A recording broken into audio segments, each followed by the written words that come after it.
What's going on, y'all? It is Brian and Fearless back with the live stream. I started it just as Fearless was getting on. Um, Last week we talked about the mythology around the 48 laws of power, and so Mhm. we're going to still continue on that thread. Um, we're not talking about we're not trying to completely debunk the entire 48 laws of power. What we're saying is a lot of times the way people apply it in their lives and the way it's sold to people.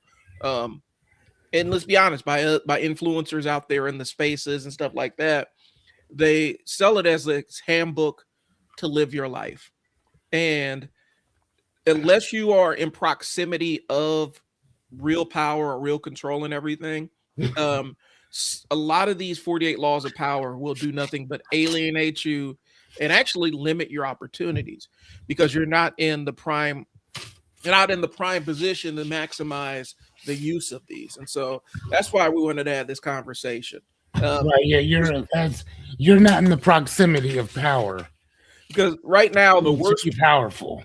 the worst person you know is quoting the 48 laws of power to justify doing something horrible. And Right. and they're also quoting Rich Dad Poor Dad or whatever. Um and so Which again we could touch on that next week for sure. yeah, The 4-part quadrant and all that or whatever like that. I don't think again you're talking to somebody who loves to read. Um and has read so many of that Robert Kiyosaki books. It's crazy or whatever. a lot of it is there's a mythology around it because one of the brilliant things about what he did was he simplified things for people to understand. But the problem is you stuck with the simple framework and treated this stuff like it's like you could treat everything like it's a simple framework, and sometimes things are a lot more complex and nuanced. Right. And so, but that goes back to the 48 laws of power, right? This is supposed to be, and it goes to a larger argument, Fearless, to be honest with you. Um, I think what happens is people who aren't necessarily inclined to read, or they're just starting their reading and self-education journey. They read one book, and that book becomes their entire worldview, and they never follow it up with any other books. They never follow up any other books that counter what's being said in there, and so they operate with this one singular worldview, and it can end up leading you to being in a bad position. And so that's what I'm talking about, bro. I think Right. um, a lot of times when we have these conversations, and it goes back to this, we're not saying 48 laws of power are bad. We never said that, but there's specific, we're trying to give you a right context to apply some of this stuff. And so that's what the purpose of the podcast is. That's what we're here for. Right. Just to offer a different type of context, or it's the nuances that we're kind of adding to a lot of this, because I think that without context, I think there's going to be a whole problem with people taking this these tools, these strategies, and applying it to everything, and you don't want to apply it to everything. I mean, that's almost like a drill sergeant Right. talking to a 3-year-old. You can't treat a 3-year-old the same way you treat a 21-year-old, and vice versa. It's Right. not gonna. I mean, you can yell at a kid all you want to, or whatever, but all you're gonna do is scare it into submission. Right. And walking around telling people to outshine the master or never outshine the master. With certain things, I would understand that because you got to fall in line where you need to fall in line.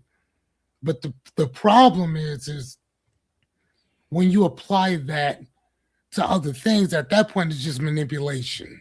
Right. The conceal your attentions and things along those lines.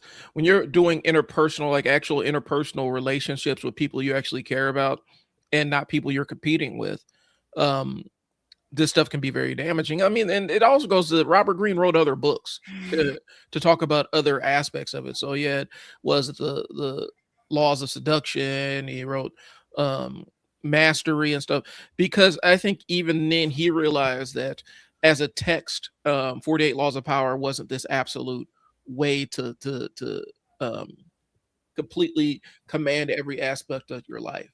And so he even added some frame of context.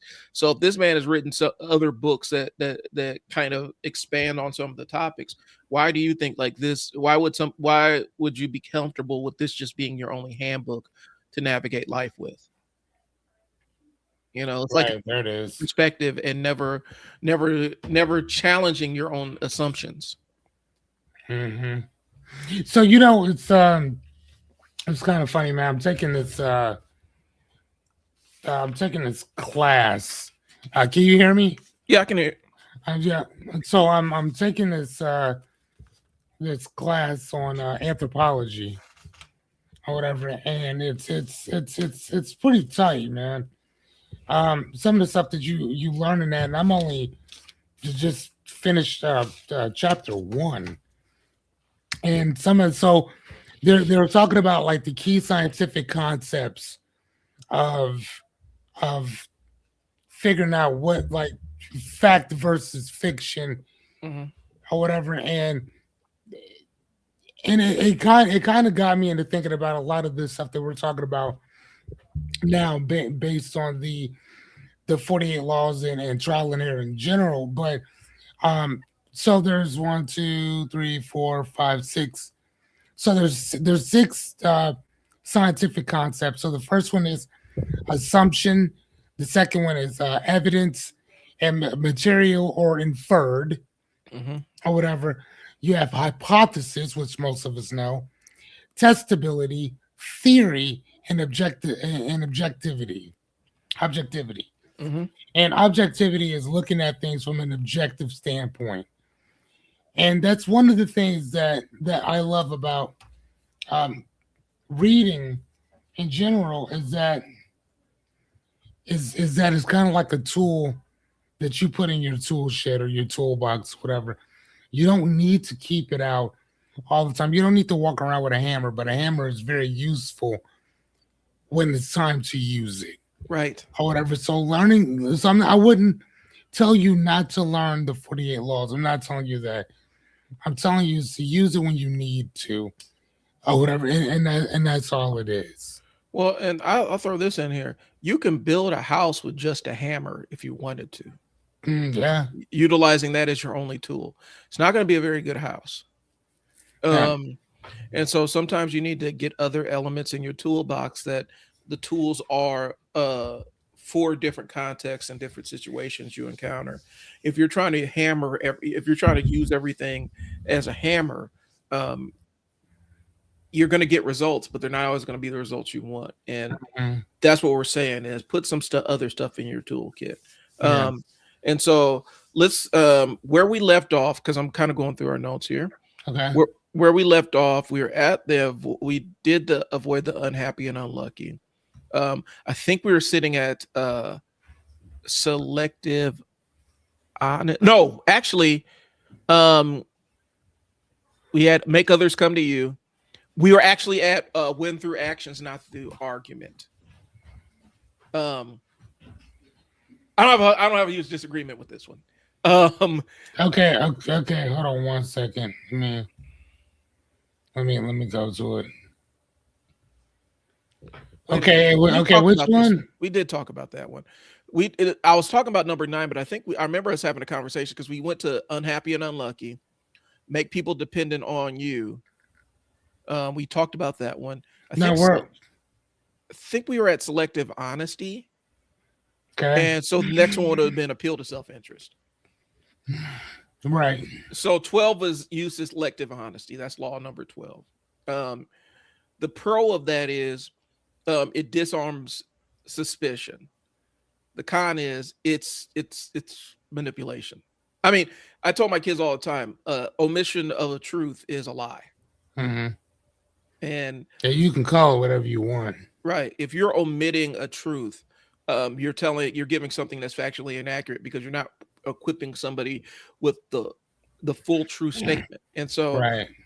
selective honesty, if you're in a working environment, that might work if you're in close proximity to power. But if you're working collaboratively with people, um, and you're withholding vital facts from them about the thing that you're working on, because you're being selectively honest, you're setting yourself up to be marked out as a person that is untrustworthy. Okay. That's that's how I view things. Like there are levels to this kind of thing. From a context standpoint, yes, be selectively honest if you're talking about if you have embarrassing details about your Saturday night out, right? Or things that you don't necessarily need to disclose to your employee, your fellow coworkers or your boss. But if you're working collaboratively with somebody, being transparent with them about aspects that are vital to the success of this project is important. And I've experienced people withhold vital information just because they want to be the hero. Correct. And so that's dangerous. And even in a supervisor spot, bro, Mhm. selective honesty, if your employees get a sense that you are halfway lying to them, they're not going to believe you when you're telling them the truth. Not at all. So that's Now, just my take. it's, What do it's you kind of think? like the no, it's kind of like the boy who cried wolf. Right. Yeah, it's the same concept or whatever. I mean, and that's one of the things that I talk to my son about constantly. I'm like, buddy, like I need to believe any and everything that comes out of your mouth. Mm-hmm. And I said the reason why is because where we are in society today, son, I cannot doubt you. Mm-hmm. Like the stakes are too high for me to be doubting you. There's too much at stake for me to be doubting you. Right. So when we discuss things, when we talk about things, son, we got you. We have to be honest with each other. Period. Regardless of what happens when we get out there in our house, we gotta be real with each other. Right. We have to be. Because when we're out there and somebody says, well, yeah, your kid did X, Y, Z, I need to be able to look you in your face. As a matter of fact, I don't even need to look you in the face. You should be able to say something to me, and I'd be like, "No, my kid said that didn't happen." You could be like, "Well, I got him on tape." No, my kid said it didn't happen. I don't know who you got on tape, but it ain't my kid. Right. Like that's how much your word needs to fucking mean when you and I discuss and when we're talking about stuff, right? And that and integrity and character, especially with father and son. Your word, son, gotta mean something. And that's one of the things that we talk a lot about when it comes to honesty, Mm-hmm. integrity, and character. That those things they gotta mean something, especially in today's time. We Right. we don't have time. We ain't got the luxury to sit around thinking and hoping that things will work itself out. We live in America. You know what I'm saying? I got a whole library back there of just of injustices, not just the people in general, but especially black people. Mm-hmm. Especially, I got a one of my favorite authors, John Grisham, wrote a book called Framed, and people have been asking him for 20, 30 some years. Why don't you ever write any books based on actual real events? Mm-hmm. Well, he finally did, and he walked away just rocked because of the injustices that he writes about all the time. It's something totally different when you go through the case by case and you see what our country will do to you in general, even knowing that you had nothing to do with this, just to throw you in prison. Like, nah, buddy. No, no, no, no, no. When we talk to each other, we got to be for real no matter what. I might get pissed at you, son, but bro, I got to know that if you say anything to me, anything, that's the law. That's it. Right. That's it. Yeah. and half truths, because we live in this world where half truths are kind of baked into the way that we communicate. That part. And when somebody presents the full context of this specific situation, especially if the full context of the situation doesn't align with what the half truth they're operating off of, they will fight you to the ground to hold on to that half truth and toss out the other side of it. We're seeing it play out on the news in press conferences every single day, Right. where they'll get up there and say something that is partially true, and then when the reporter provides the rest of the context, they get shouted down or ignored, and that's the law of the land. And so, at some point, this half truth thing ends up becoming a power game, because if I'm only tell you half the truth, I'm actually controlling the narrative that I'm rolling with. Oh yeah, for sure. Yeah, Yeah, because you don't have the full because you don't have the full field. right. You don't have the full. You don't have all the cards in the deck. Right. And and that's what's happening is we get these half truths out here, and that ends up becoming that's just a way to control a narrative. When you're dealing with somebody who only speaks in half truths and partial things, kind of like when we always have the conversations about, you know, the was it the 1350 percentage thing that they use to denigrate black folks, um, without adding the rest of the context in. When you add the rest of the context in, people get upset because the context makes it not as simple as it's presented, and that upsets people. And to be honest with you, that's how I kind of evaluate um, the thinking acumen of the person I'm talking to. If I can add true context to your statement and disprove it, and you get upset, that means that you operate on a different level, if that Mhm. makes sense. And so, getting to, when you're only speaking half truths, you only speaking half truths makes you a total liar. That's just how I feel it. You know. Um, let's move on to 13, because I actually kind of agree with this one, and that it just becomes, because this is from my marketing background, and so I may have a strong bias towards this one. Okay. Appeal to self interest. The Yep. pro is align incentives realistically, and the cons is that ignores virtue. Excuse me. Yeah, virtue and shared values. Go ahead. What do you So want? So you the agree? So you agree or disagree with this? I actually agree to only to appeal to people's self interest. Um, I learned this, even before I started doing marketing, when I was working with kids and families and stuff. More times than not, um, my immediate concerns are not as important as this family's immediate concerns. And so, if I want to communicate to them and express what I think needs to be done, I need to communicate it in a way that completely embraces what their personal interests are in the conversation and what their personal stakes are in the conversation. And so, I don't see a negative in appealing to people's self-interest as much, but there's also, if their self-interest also mirrors their worst impulses, that's when I have a problem. Hmm. But if if in order to convey the message and be more communicative, I need to speak to something that benefits directly you, then I don't necessarily see a problem with it, because that's how we all operate, more or Gotcha. less. What do I have it? What does this mean for me? You know, even people that are that volunteer for everything, that are activists, that are out there community organizing and things along those lines, their self-interest aligns with making sure that the community they're working with is in a better position.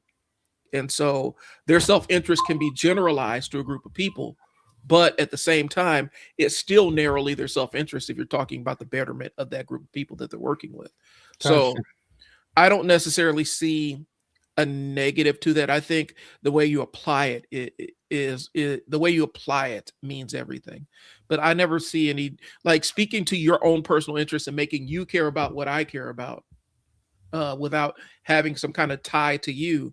I don't necessarily see that as a way to engage people. Gotcha. So that's what my take is. No, I honestly, bro, I agree with you on that. Uh, Like 100%. let's see. Let's move to that next one though, man. Pose as a friend, work as a spy. That part. Ew. This is to That me. part. This is okay. So the pro is awareness is power. The con is it violates trust. Here's the thing. So this is one of those workplace ones. Um, I'm of two minds of workplace friendships. If you had a friendship before the workplace, and your friendship exists outside the workplace, and it existed independently of the workplace, this is a problematic way to view relationships and friendships with people. But if you're one of those people that calls all your friends associates, or well, no, let me flip that around. You're one of those people that calls all your associates friends, Hmm. and you have people in your circle that they haven't really passed the friend element of it. I can see the benefit of this, but you have to be in proximity to power for this to work. You can't That you part. you can't sit there and spy and look for an event, try to game your friends for an advantage, man. That sucks. Right, but I mean, at the same time, though, you see a lot of this here with with with celebrities, Hmm.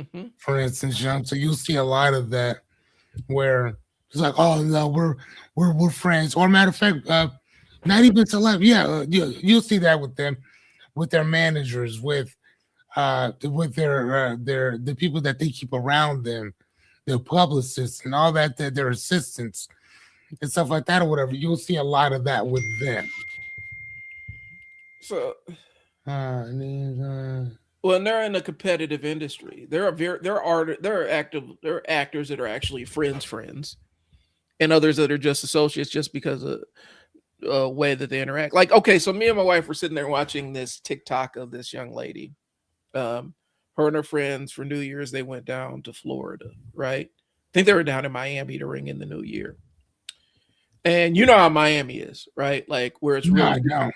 where it's really super, like there's a lot of colorism in Miami. Black folks would mention like if you're dark skinned in Miami, you're not gonna have a great time.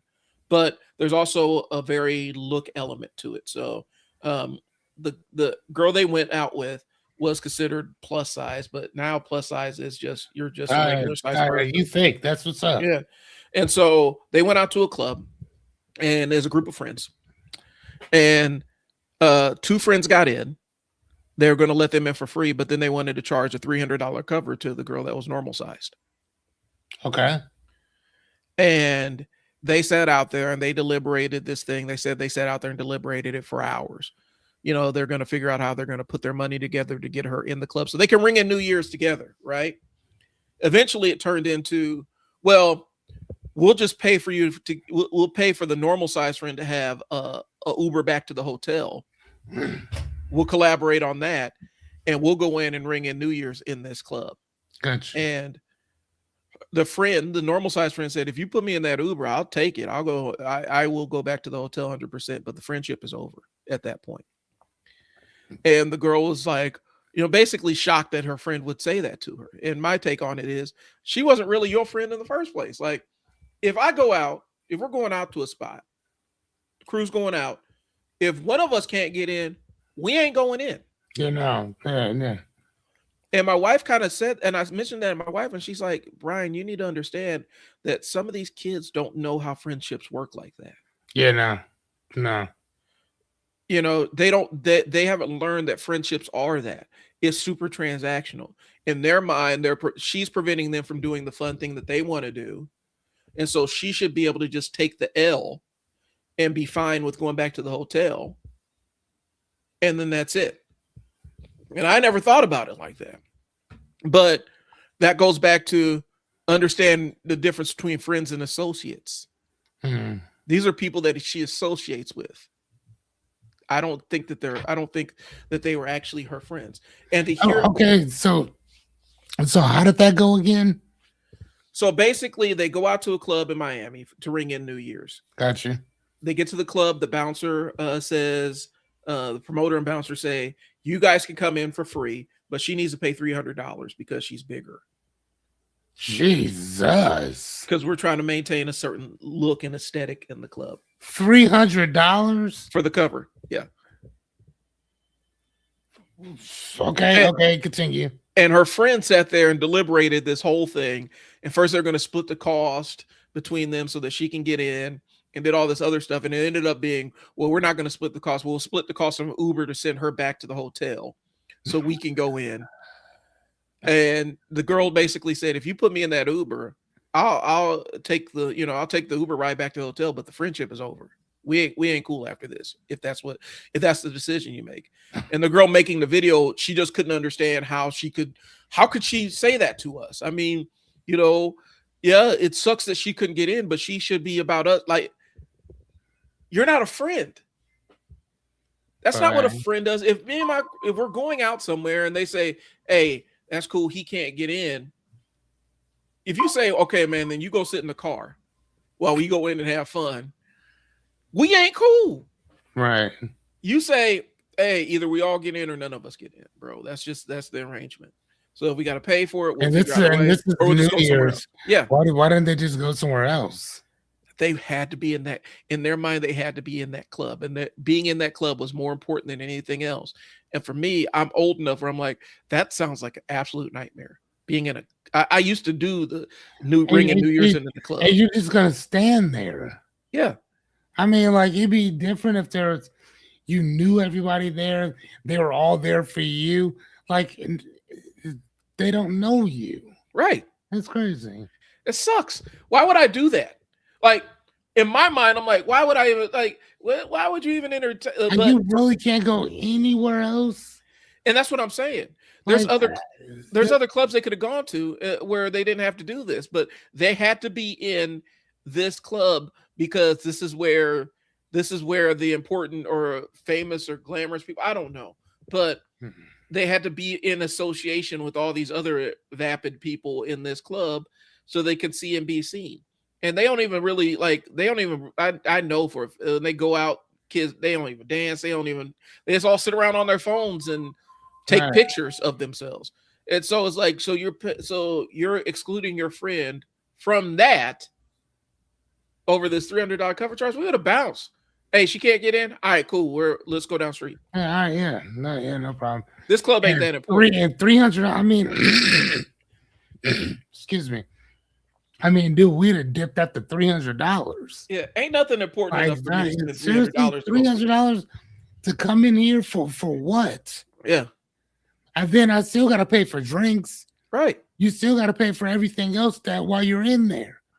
So I'm like, no, that's crazy. I'm a huge football fan. I haven't spent $300 on a ticket, and I had tickets where we could go and go back and see people and talk to the pros and be in the locker room and stuff like that. I ain't paying no $300 for that. I was paying $300 for that. Yeah. And so I guess for me, it boils down to what back to the law. Pose as a friend, work as a spy. You have to clearly define what friends are, bro. Because if I'm working as a spy on you, that means you're not a friend. It means you're an associate. And if I'm posing as a friend, that just makes me as full of shit as you are. Okay. You know what I'm saying?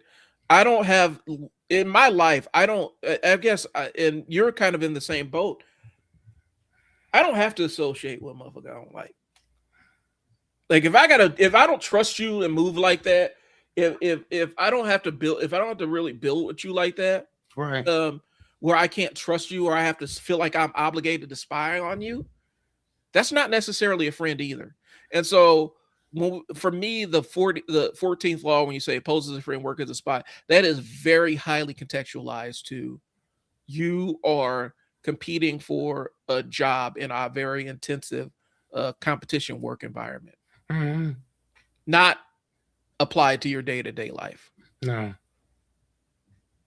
So, no, but again, though, I like the second one that it says that it violates trust. It violates it.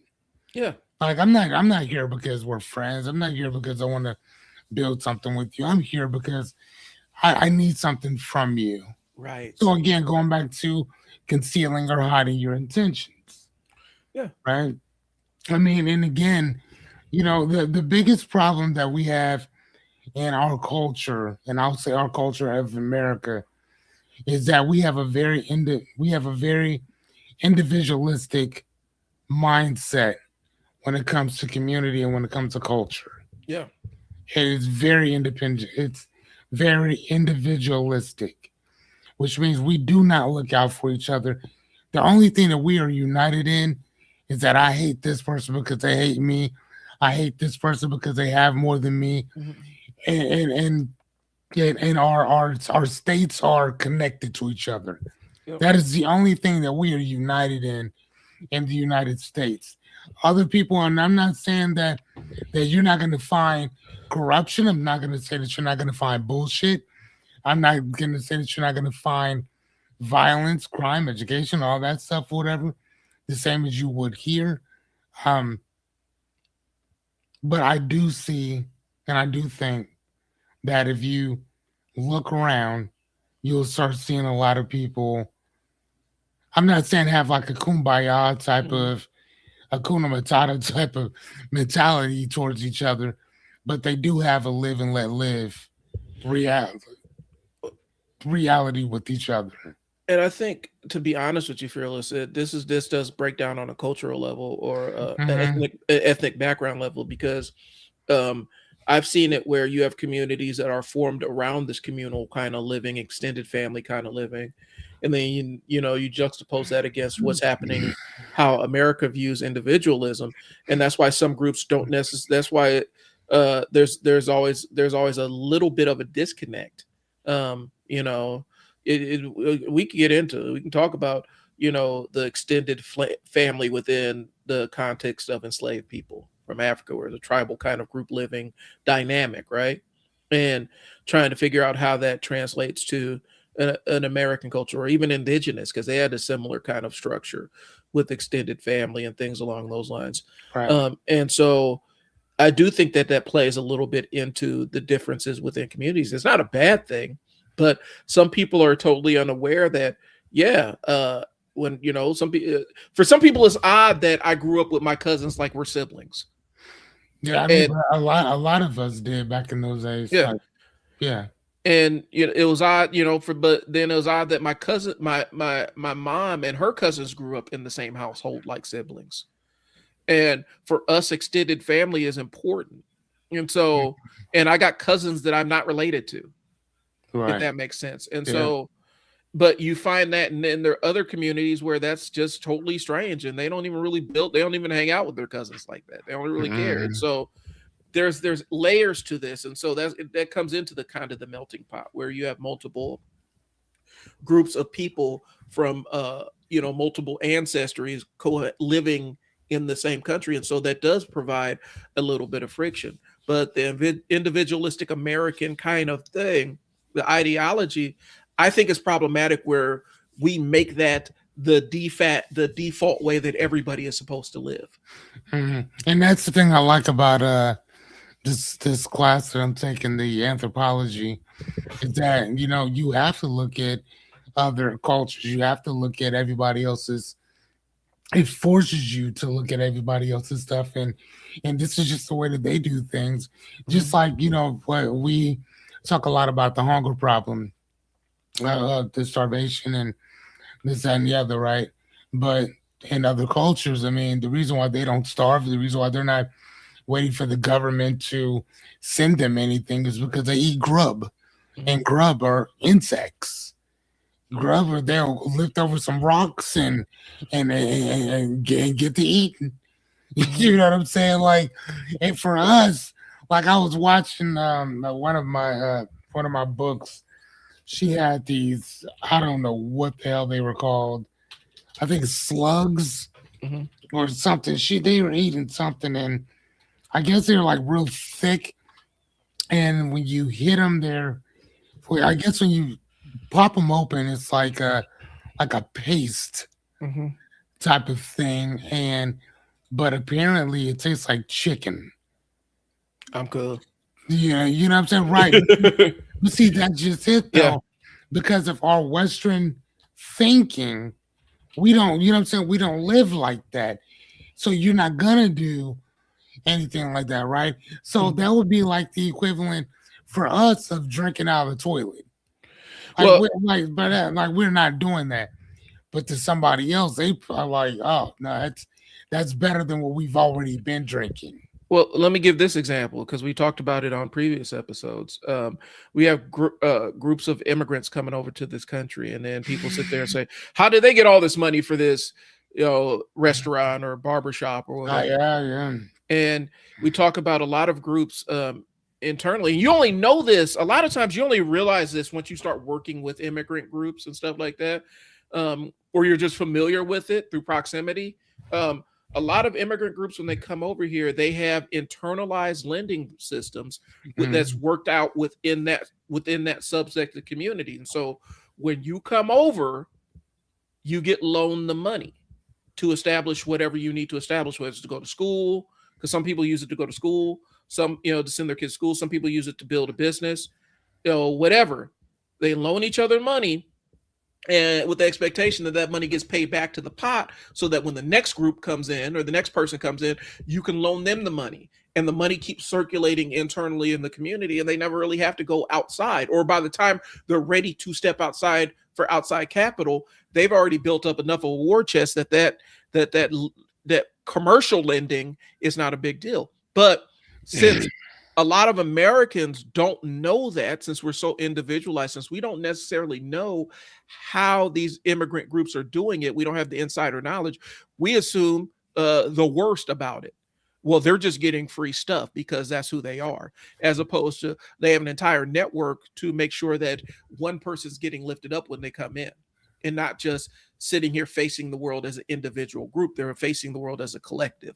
And Mhm. I think what happens is, since we are driven to that individualistic line of thinking, and that's how we're raised, we assume that that's how everybody operates, and that's dangerous. I think that ends up creating derision where it doesn't need to be, because if most people were hip to the fact that these immigrant groups have internalized lending systems that are community based, they will be trying to actually copy that and say, how Mhm. can we build this for people in our group or our family? How can my family build this pool where we lend each other capital to each other so that we can invest in each other's dreams? We should collectively, we should be absolutely doing that. But this individualized American kind of ideology, eventually somebody's going to think about, well, how does this benefit me, and how can I get my maximum benefit and screw everybody else over? Mhm.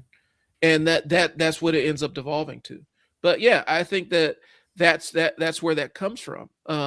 That super hardline individualistic thing, and I don't necessarily think that's a huge virtue, because Yeah. the other side is sometimes people did help you along the way, but Mhm. since the narrative that you have to tell about your success story is I did it without help, you end up saying, well, I did it without help, and people watching you are like, well, damn, they did it without help, I should be able to do it without help, when the reality is they had plenty of help to get to that. Correct. Like years Yeah, ago, because nobody makes so long. I got you. what was the entire Kylie Jenner, she's the youngest billionaire or whatever, and she's a self-made. I could be self-made if my family was $300 million just sitting around. I could be self-made with that level. We can't just say, well, she's self-made. We're not taking away her accomplishment, but at the same time, we're saying there was a framework that allowed her to have that level of success that she's enjoying. Without that $300 million, she doesn't get the initial seed investment for a low cost to start this cosmetic company. She doesn't Mhm. have media channels in place and the connection and distribution in place to deliver the product on time. And Got you. so it's not necessarily self-made, but we have a bias towards saying everybody is self-made, and that's crazy to me. Right. Well, I mean, again, I think that goes back to thinking that like you don't need anybody else, and kind of like going back to what you were talking about with the people that come from different uh, cultures. That when they come to America, I think it's that lead one, teach one. So Mm-hmm. it's not each one teach one. Teach one, teach one. It's no. That's what I'm saying. Mm-hmm. I don't think that's what that. I don't think that that's what it is. I think that that's part of a larger collective, because I think it's lead one, teach Mm-hmm. one, right? Because again, once you're led, then you can lead somebody else, and then you can help them get on, and then they do the same thing, do the same thing, do the same thing. And I don't think that there's anything wrong with that Right. at all. But but the other thing too to that is that the same people that are up here that are leading one, teaching one, and so on and so forth, also are sending money back home. Yes. I know a lot of Hispanics that or Latin Americans, whatever, that send money back home to take care of mom, take care of dad, brothers, sisters, so they can go get new clothes, Mm-hmm. this that, and the other, or whatever. And that's and there a lot of those individuals that are here. What people don't understand is that it's twofold. If you opened up the border, what happens is that people will come here to go to work and they will take their asses back home after the season's done. Yeah. They will not stay here. A lot of them don't want to stay here like that. They come here to work. And then after that season's done, they go home. That's it. Yeah. I mean, if we're talking about drugs being in our communities, that's going to happen whether the borders open up or not. What's capitalism? Like You know one what of I'm the saying? Like, yeah, that's going to happen regardless. one of the Oh, biggest so one of the biggest fentanyl rings they broke up in the last decade was completely based in California with one of the sheriff's departments. so Yeah. again, it's at every man for himself. So I used to have these shirts that was it was self-made, self-invested, Yeah. right? And as you've seen, as long as you've known me, you've never seen me wear it Right. because I stopped wearing it. Because I mean, you can be self-invested, but what about the other people that invest in you too? Right.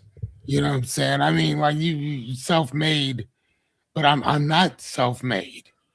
Yeah, I am self-invested, but I am one of many that invest in me. You invest in me. Mm-hmm. The person I was having a conversation with this morning about his truck, invest in me. Investing is giving your time, money, and energy towards something. That's what the word investment means. Mm-hmm. To invest in something. We invest in our children by imparting our knowledge, our values, our education, our uh, uh, uh, uh, money, Mm-hmm. or whatever. So it's all our energy in general. It's all an investment. Well, I think it does go back to also because it goes back to not living a transactional, 100% transactional kind of Mhm. life. You mentioned that I used to interact with a lot of black folks, black British people, and stuff like that. And for those that don't know, imperialism, colonialism, and stuff like that, let me run it down to you. So a lot of times, black folks in Britain are also from the island, like their families are from the islands or whatnot, Mhm. or from Nigeria or whatnot. And there's still interaction and tension between those communities just based on different viewpoints or different experiences, post-colonialism and stuff like that, that inform the way that they perceive the world. But I'm saying that to say this: they also do that where it's expected that you send money back home. Mhm.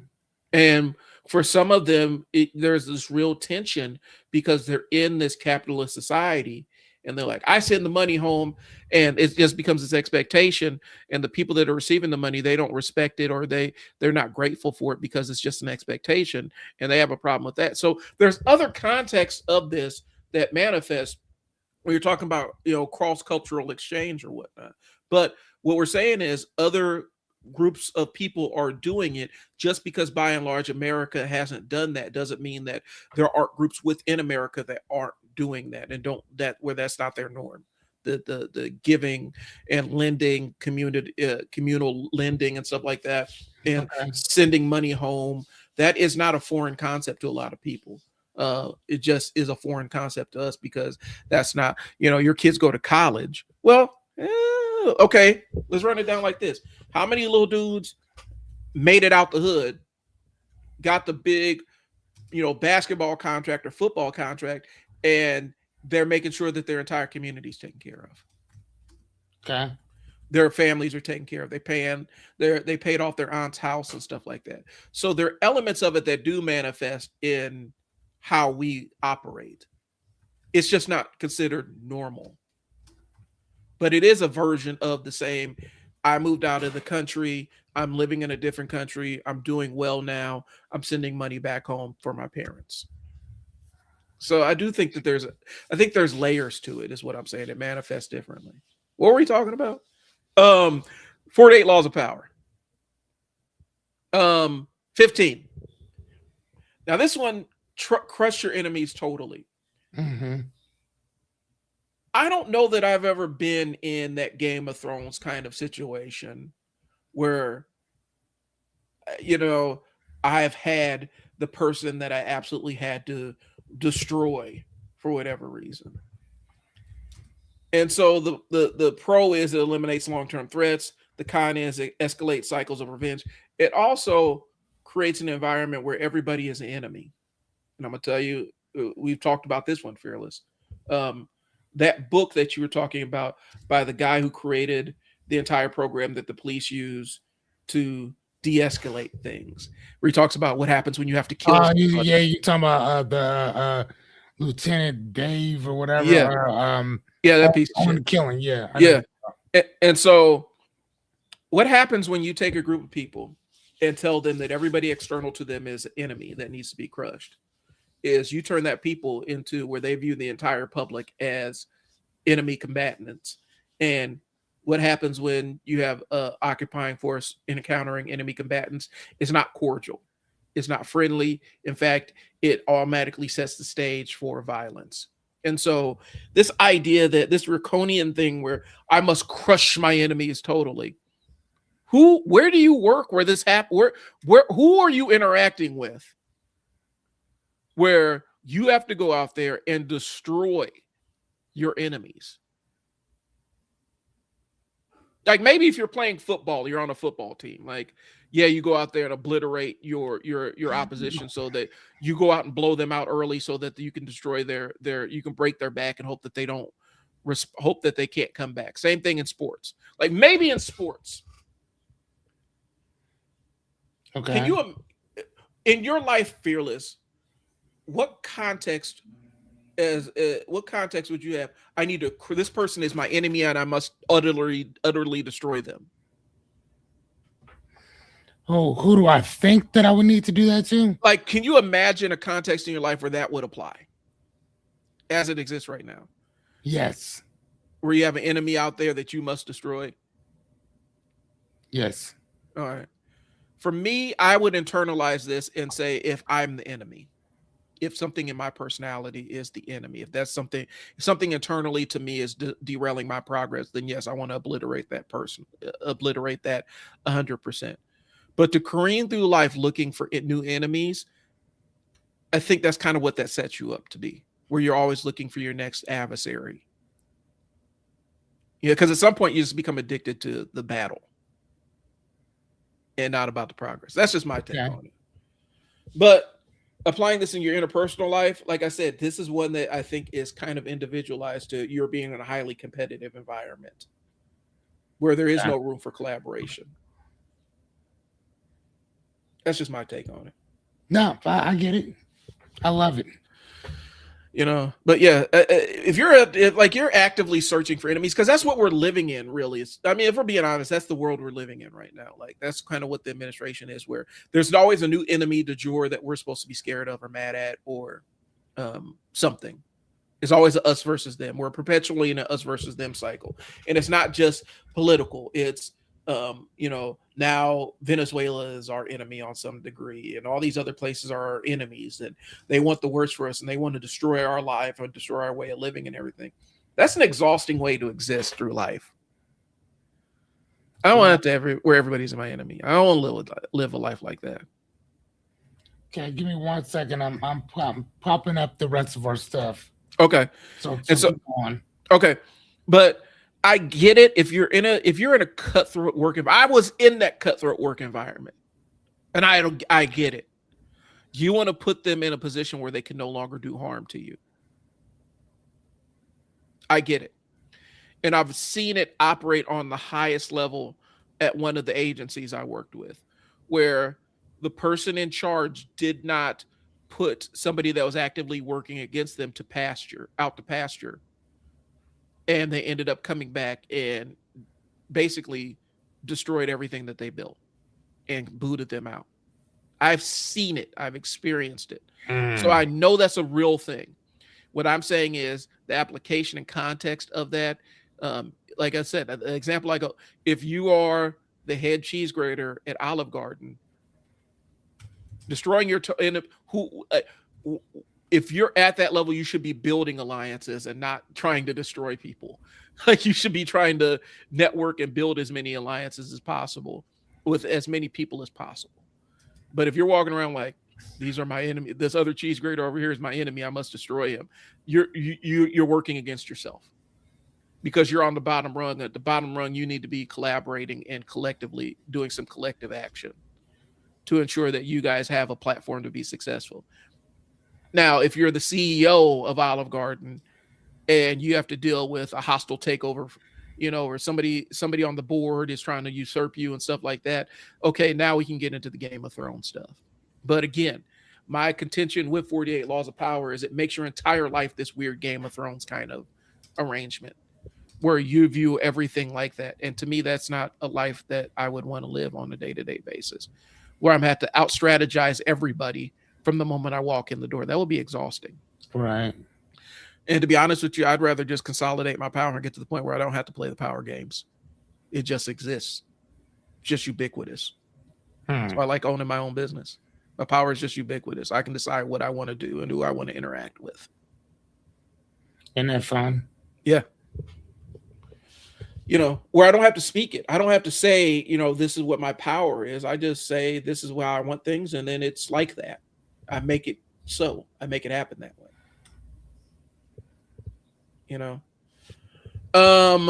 Hey, hold on. I just took everything off. Give me a second. Sorry. I know you're like, wait a minute. Hold on. Wait, what? What is this? So I told you before, what I wanted to do is I wanted to combine some of these things together because a lot of these laws, y'all, they overlap each other, like a lot. And we were talking about this last week as well. So I figured that we would just kind of combined the rest from 16 to 48. We would just kind of combine a lot of these or whatever. So consolidated power, controlled unpredictability, which is law 17 and 28. A little unpredictability forces others to adapt to you, and then bold moves disrupt equilibrium and creates a psychological advantage. So yeah, okay, I see I'm getting the framework now. Yeah. So now this is we're grouping these together as consolidated laws of power, so that we don't have to go through every single individual. And because man, we're gonna be here all goddamn day. Some of those chapters are exactly verbatim reads of one another. Yeah, they are. It's just or the nuance of another one. Yep. Or whatever. So yeah. So technically, y'all, the 48 laws, it's probably about 20. Yep. It's like, honestly, I'll be honest with you.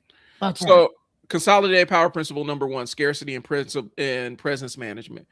And so, okay, power requires being present enough to matter and absent enough to be valued. Overexposure kills mystique. Isolation kills relevance. Contextual. Very. Sometimes you can't do that short of family. No, you can't do that as a parent. No, because if you're sometimey with your kids, you're going to see it manifest out. Mm-hmm. And I think what happens is there a way to kind of just show what the laws are, like what laws we're consolidating? Yeah, give me one sec. Or maybe we could even do the pro and con of it, like we had it. Okay, I got you. Okay, give me 1 second. But yeah, controlling, like I understand the idea of controlling, and so that you're not always omnipresent. Because even as a parent, you want to be able your kid to be able to generalize their skills so that they can display their skills out independently of you as a parent. That's fine. The overwhelming, I used to tell people, running residential facilities, the kids that I used to get all the time are actually kids from authoritarian households. It wasn't their parents let them run wild. It was parents that had impeded their kids' ability to think as an independent human being, an autonomous human being, where they were so omnipresent, and the kid couldn't operate or form a coherent thought um, independently. And I used to have to tell them, like, hey man, your kid's always going to find an authority figure, and the thing is that authority figure isn't always going to be another adult. A lot of times that authority figure is going to be another kid. And so if you remove this kid's ability to think in a critical manner, um you are actually limiting them.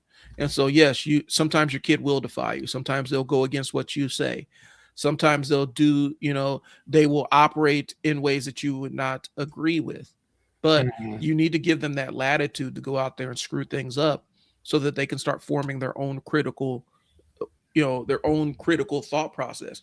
you know Sometimes they need to experience why your rules are set in a certain way.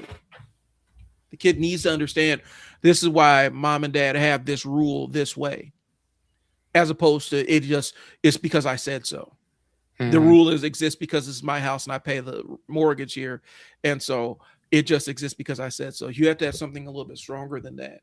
Um, if you're trying to develop a thinking human being, That if you're trying to develop an automaton, that's then time yeah, to time. absolutely overrule their ability to think critically and make mistakes. So um, it does cut both ways. But that omnipresent kind of um, where you're always in their face and hovering and leering over them, um, that's not a good thing. So I understand using absence where you want them to make independence, but I've also seen it kind of in that how the 48 laws of power are presented, where you're just completely hands off. You're this enigmatic force who just exists behind the scenes, and then you drop in when you need to and drop out. That's to me that's chaos. That's a way to enforce chaos. I don't know. No, no, I'm with you. So 16 and 17, 16 and 18, value increases when access. Okay, so the pro is scarcity amplifies respect, desire, and attention. The con is excess absence becomes irrelevance, excess presence becomes taken for granted. Now the reality and and I put on here of like, what is the reality of this working in real life? Mm-hmm. Right. So it works if you already have value. Right. Scarcity doesn't create value, it enhances it. I'm gonna say Right. that again. Scarcity does not create value, it enhances it. So if you don't already have these things now, yeah, I don't know what to tell you. Like you already have to be like we told you at the top of the hour when we started that the 48 laws of power work for the most part if, and again, there's a big if. It only works if you're already in the vicinity, in the vicinity of Mm-hmm. power. You have to Right. already be there. If you yourself have absolutely no power and you're not around anybody who has it, the 48 laws of power are going to be mute for you. Yeah. And You. I'm not going to lie to you. I'm not, I wouldn't want to be around you personally. So, so what we did was we consolidated two different laws. Law 16, which states use absence to increase respect and honor. And then 18, which is do not build a fortress to protect yourself. Isolation is dangerous. Now, I want you to think about this for a second. Why do we say that? That don't build a fortress. Mm-hmm. My favorite show in the world, well, I would say one of my favorite shows in the world, was and is The Wire. Mm-hmm. Was and is The Wire. In season 3 and 4, and technically 5 as well, there came a gentleman by the name of Marlowe Stanfield. Yeah. Marlowe did not, whenever he would hold court outside, just like it wasn't a park, it was like a parking lot, but it was like a backyard type thing. But he Mm-hmm. never held out. He never held a meeting inside of an actual dormitory of a place. Why? Because he learned from everybody else. That's how you get caught up. They put Mhm. microphones in everything. Well, if I'm out in the open, I can see everything coming. Right. And then I can have people watching where we sit and conversate. So you're not gonna today they can get you. At that time, they weren't going to whatsoever. And again, how many times do people hold themselves up in their house, hold themselves up in a fortress, only for that fortress to be set on fire? What was it? Was that the mask of Red Death? Like that was the entire context of that story, where they all hold themselves up in that castle, thinking that the illness wouldn't get to them. Is Edgar Allan Poe, and um, Mhm. that's what actually caused that hastened their collapse, because they were all holed up together. They built a fortress to protect themselves, but they couldn't. But the virus still found them. Now, if they hadn't been in that fortress, it would have infected one or two of them. But since they're all together, it hit everybody at the same time. Right. I mean, as opposed to if they were just out and about, Yep. they were outside or whatever. I'm not saying that they one or two of them wouldn't have gotten sick, but Mhm. not all of them would have gotten sick. Even during COVID, one of the things they would tell you to do is do not. They would tell you open your doors and keep your windows open. You need to have that air circulating Circulating. Yeah. consistently. You need to have fresh air coming in and out. Fresh air coming in and out. So, quick question. So, you're a fan of The Wire. Did you watch Trim A? Uh, yeah, You did. yeah. I liked it, man. I liked Trim A. I liked it. I liked it. I did too. I loved it, and the reason why I loved it is because um there's a few different reasons. But I got to see our people from the Wire, Yeah. right? I got to see Bunk. I got to see Freeman, Hmm. and which is so funny because Freeman's daughter in Treme. I don't know if you remember, but she was actually Tasha in The Wire. Yep. I remember. You know what I'm saying? Mhm. So I got to see a lot of them. Um, and then I also started thinking about culturalistically that that was the first time that I seen like when they say Big Chief and Hmm. this and the other whatever when they dress up in The Mardi Gras Indians and the stuff. Mardi Gras Indians, and I started thinking I started asking myself who started that tradition. What was that something that was already indicative It of you? You see what I'm saying? it goes back to, so there is some cultural crossplay from Native American groups, but then also we're talking about people from the islands, That's what the I didn't even think Indian, about that. the people I from didn't the think about islands, that. because those are Indians too. So people from the islands, Indians is kind of a localized term. We have a specific connotation for it, but then also you have people from the islands and stuff, and it just talks about their background and different tribes uniting and things like that, and so that's really what that was.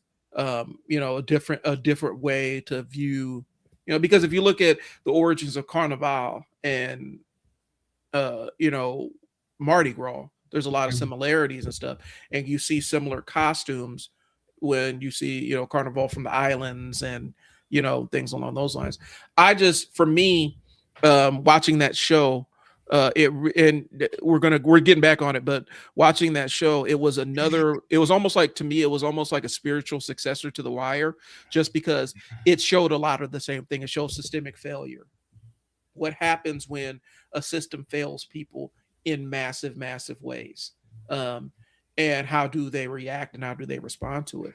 And then the city ended up becoming a character in and of itself, which, Just like Baltimore, yeah. just like Baltimore, New Orleans became a character, but then also the music became a character in and of itself too. And so, Yeah, there was a part in there. Go ahead, go ahead. I just, like I said, I enjoyed that show on a bunch of different levels. Um, and plus watching Big Chief was my boy, Big Chief Lynn, bro. Yeah, You know, Freeman, for those that are Wire Yeah. head. But I see, it was a kind of a love note to New Orleans and everything, and it actually did catalog some real people. Like Dan Goodman's character was a real person. He's based on a real Mm, person. He's based mm. on a real professor that ended up committing suicide behind all the fallout of Katrina. If I'm Oh not wow, mistaken, if I remember really? correctly, I could be misremembering, but I remember looking it up, and I think he was actually based on a real person. Hmm. And so when you look at it, that show is really kind of interesting, like as a spiritual successor to The Wire. I just felt like that was a slept on like, because the Corner, remember, people forget about the Corner. The Corner was a predecessor to The Wire. That part. Yeah, because And the corner was about Baltimore too. you know what else was a predecessor to The Wire? Homicide: Life on the Streets on NBC. Really? Was That it? was set in Baltimore too. Was it? Yeah. So a lot of these shows kind of had a little bit of crossplay with one another. Yeah, because I know a lot of the actors from Homicide were in the Wire, and then so I don't know. Maybe that's the thing I like about David Simon is that mm, he interjects, like he runs with the same cast constantly, and then a couple years ago they came out with that whole David Simon did that little mini series. Generation Kill, He no. because that was.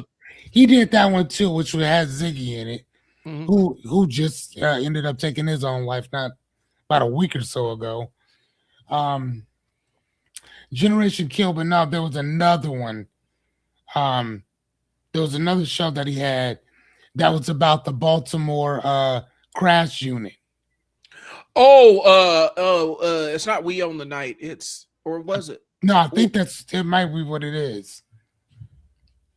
Is Or that no, what? We Own the Night was a movie, if I'm not mistaken. Okay.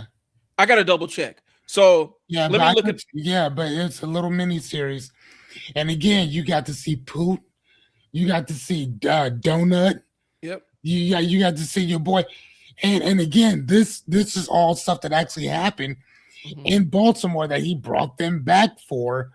You got to see what Dookie looked like today. I mean, like, so it was absolutely. I loved it. Okay, so Loved there, it.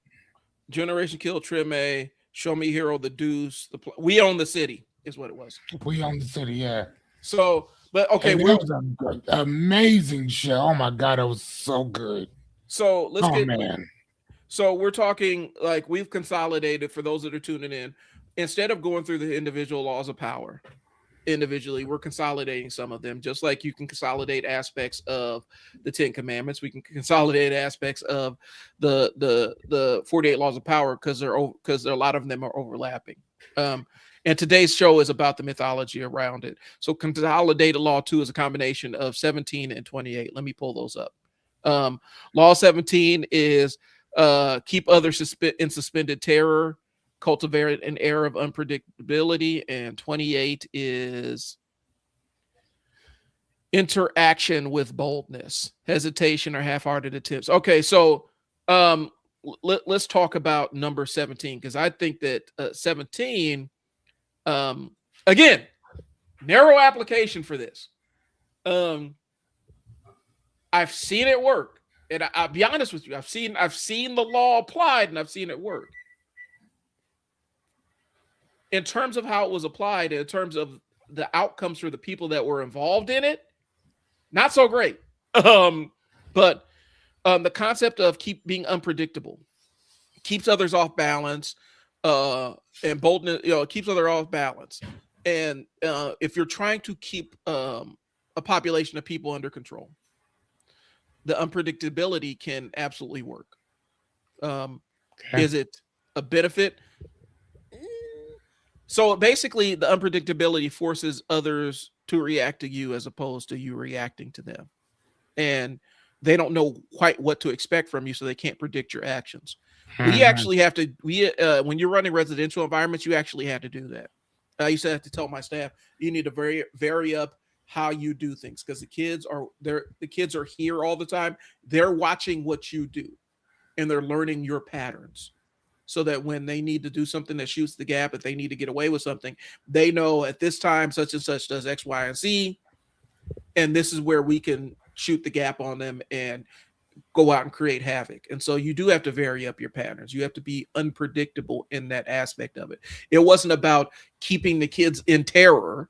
It was making sure that staff stayed safe, and didn't fall into habits of doing things, and letting the kids run game on them. And so I get that piece of it. Now, in your interpersonal relationships, that's a disaster. If you're a dad or a mom and your kids don't know what the hell you're capable of, um, that's not always a good thing. Um, One thing about kids specifically is kids require a level of knowing what the routine is. So even though I told my staff to vary their independent routines, we still had a unified schedule that we maintained. Does that make sense? Mm-hmm. Fearless. We had Yep. a we had an independent schedule that we maintained. So dinner time was always at the same time, lunch was always at the same time. We maintained that schedule. But I told the staff to vary their routine on the floor. So if you're not always having one person who sits in the office and does X, Y, and Z. Sometimes if you got homework to do, if you're a student, you got homework to do. Sometimes you do it in the office. Sometimes you do it out on the floor with the kids around you. You just switch it up so that they can't get too consistent with you. Right.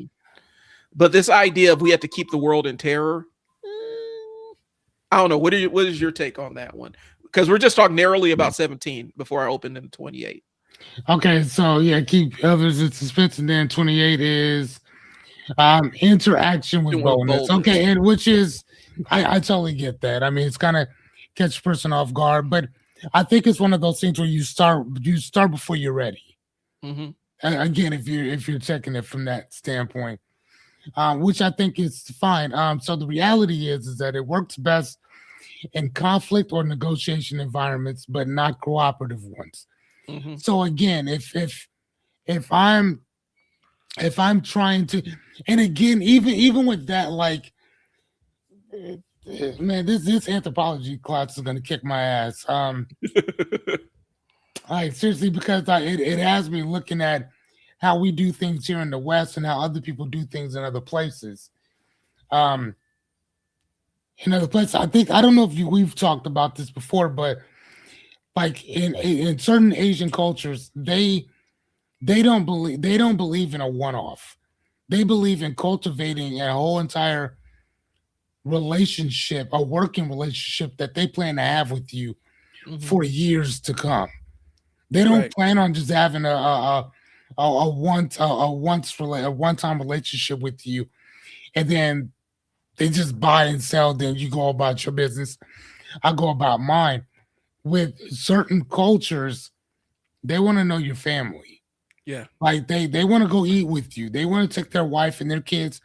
They want to come over and they want to hang out. They want to see how you live. Mm-hmm. They really want to actually bond with you. So it's not just a working relationship. It's a cohesive of my culture and your culture, my family and your family. Mm-hmm. Whatever you're into, I need to be into that. The same exact thing too. But I also think that what that does is it disarms other people that you have around you too, or whatever. So there is no bold action. There is no unpredictability because I don't want unpredictability, Right. especially when we're working together, cohesively working together. But I also see that because of the culture that we live in the U.S., man, we crash out dummies. We don't give a fuck. Yeah. Like, I'm trying to get that bag. And again, I mean, think about that.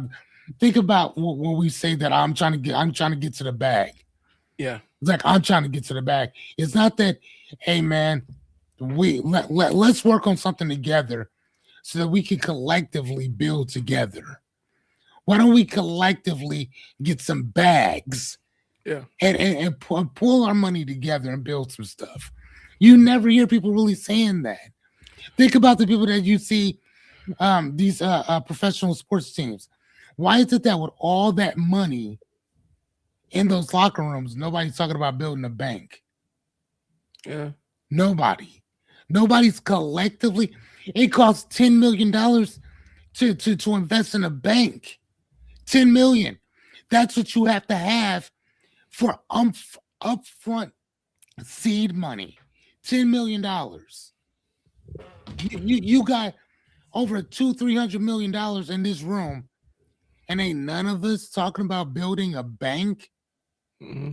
I mean, Well, the Japanese. Give me 1 second.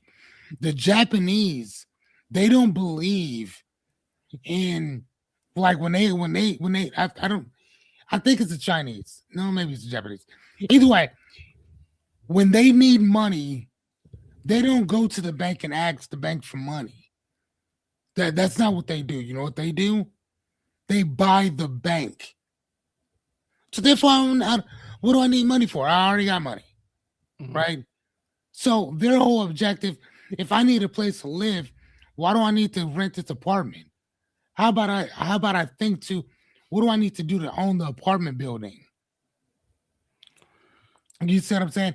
So Mhm. the way that they look at things is totally different, um, as well, and it's going to give you a totally different outlook and a different action plan on based on the questions that you're asking yourself.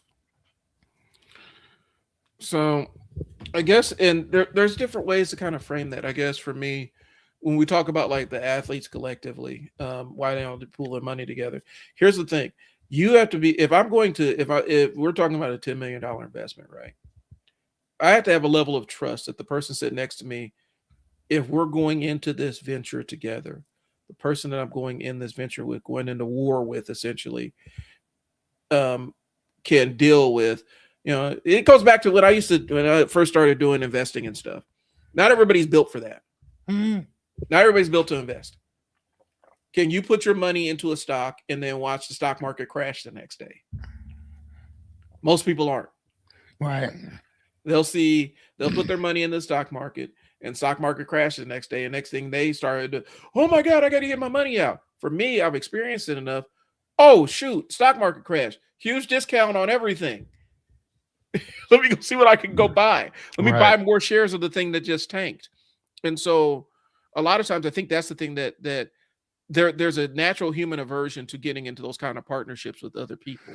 But again, though, I'm not even talking about doing a partnership But this goes to the with point. Let's go. others. Okay, go ahead. This goes to your point because we don't have that level of connection or familiarity with the systems or environment that raised this person. Right, So but they're yeah. unpredictable too. That's what I'm saying. No, is reinforcing your point because we don't know enough about them or how they were raised or what values they were raised under.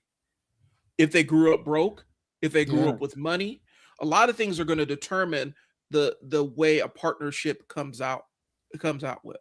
And so we don't know how internally they're programmed because we don't necessarily have insider access to the environment and the people they came up with. Hmm. And so if you know the environment and people that this person came up with and you have an idea of the frameworks they were raised with, it's easier to get into big money partnerships with people like that. More times Hmm. than not, in these professional locker rooms, you're talking about people that are free agents. They may only be there a year. They may only be there 2 years at best. And so you don't get to know people on that level. You know what I'm saying? Does that Right. make sense? Yeah, But yeah, no, I totally understand what you're saying. Well, my point was in general is that even if you didn't partner up with other people to do that, you rarely hear about that actually occurring in general, yeah, right? And and again, I could be wrong, but I don't really think that I am when it comes to this. I think that there's certain things, like, and I heard a basketball player talk about this before. He said, with all this money in here, why are we not talking about building our own schools? Why are we not talking about building our own infrastructures and this and together? And he said, because we're told not to. mhm. I mean, think about that. Because we're told not to. And my question to them would be, You're a millionaire. Why do you have to listen to what people tell you what to do? Because I built okay. Because I've already done the school thing. I've already one of my shelters actually had a school that I was in. I was designing and building and doing the iron and setting up within the framework of our uh in the framework of my shelter. And so I was hands on building the school program. And so Hmm. if somebody came to me and said, "Well, you can't do that," I'm like, "Stop me." Um, I think the question is, what are you qualified to do? Because I could have $1 billion, right? Hmm. Me having $1 billion doesn't qualify me to know what it takes to open a bank. Now, Right. I could have $1 billion and say, I have done marketing, I've done retail, um, and I know about franchises. So maybe I can get into the franchise game. That's the route a lot of NBA players take Hmm. to make their money stretch. NFL players kind of do it too. All these car lots, a lot of these car lots are former players who started Right. car lots and stuff. And so sometimes it is, what are you qualified to do? But But see, but again, though, that's that narrow thinking. mm, Who is it? Warren Buffett himself even said, even with Charlie Munger, said the same stuff. They don't know about most of the stuff that they're going off and buying. When they buy a business, they mhm. don't know. What do? They buy it and they have whoever is running it run it. But that's what I'm saying, Fearless. Not everybody has that mentality. I, as a business owner, I have no problem. If I have something that needs to be done, I have no ego about hiring somebody who's better Mm, than me to yeah, do to the do thing. that, yeah, for sure. But That's what you do. most people, I'm just saying, most people, their ego gets caught up in the thing Hmm. and they refuse to bring on a person that is better at them, because what happens is, and it goes back to what we were talking about with friends and associates and how we interact with one another, their ego is challenged by actively going out and finding somebody that's better at them. Because what happens is, I'm hiring X person who's better than me at said thing. They're going to usurp my power. That comes from when you are 248 laws of power brained, Yeah, yeah, okay, I got you. where you see every person as your potential um competitor. Competitor, yeah. A lot of people they don't want to own their own business. They don't want they just want a steady paycheck. That part, and I've met people like that, and I've also met people that that swear up and down like, man, I want to be successful, but they are not. And then when they get right up to the precipice of it Hmm. and back away, Yeah. and it's kind of like, what are you doing? Like, what's going on? Crickets. So now I've seen that as well. It's funny how we swear up and down that we want certain things until you get it, Hmm. or until you have the opportunity to do it. And then not only do you walk away from that idea, you fucking destroy it and you run from it. Hmm. And again, I'm not saying that opportunities can't knock multiple times, because of course they can. Yep. All I'm saying is that you may not necessarily be alive for the next one to roll around for you. Well, While the iron's hot, strike, man, hit hard, quick, fast. right. Or whatever. You know what I'm saying? Like I man, I don't have it with me. Do it. So I read this. We talk about our books or whatever that we read. So I Hmm. read this book right here over the weekend. I literally just sat down and just knocked it out. Yeah. And I read it because this other psychologist, sociology professor, um, was talking about it. And one of the things that that she talked about in the book, or excuse me, that he talked about in the book, was he said, the problem is that so many of you guys keep worrying about grades, Hmm. grades. He said the other thing is that you have everybody and their mother trying to rush you through to get through with your prerequisites. Oh Yeah. man, just go knock out your prerequisites. Knock this out. Just go knock that out.